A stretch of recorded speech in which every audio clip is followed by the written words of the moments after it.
कर्मों की संपत्ति। एक राजा था जिसने अपने राज्य में क्रूरता से बहुत धन इकट्ठा करके आबादी से बाहर जंगल में सुनसान स्थान पर बनाया तहखाने पर छुपा दिया था। खजाने की सिर्फ दो चाबियां थी, एक चाबी राजा के पास और उसके एक खास मित्र के पास थी। इन दोनों के सिवा किसी को भी उस खजाने का पता ना था।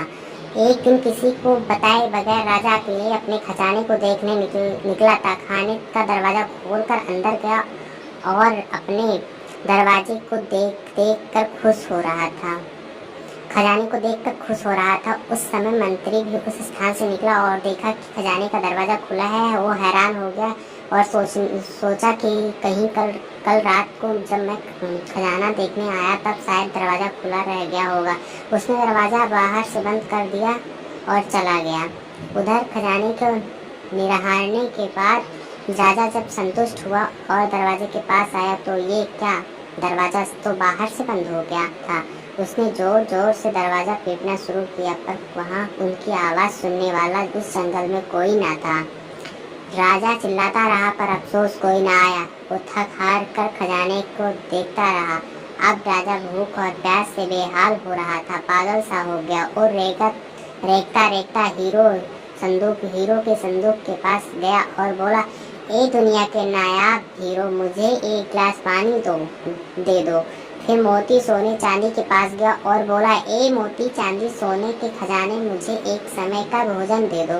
राजा को ऐसा लगा जैसे हीरो मोती उससे बोल रहे हो कि तेरी सारी जिंदगी की कमाई तुझे एक गिलास पानी और एक समय का भोजन, एक समय का खाना नहीं दे सकती। राजा भूख प्यास से बेहोश होकर गिर गया। जब राजा को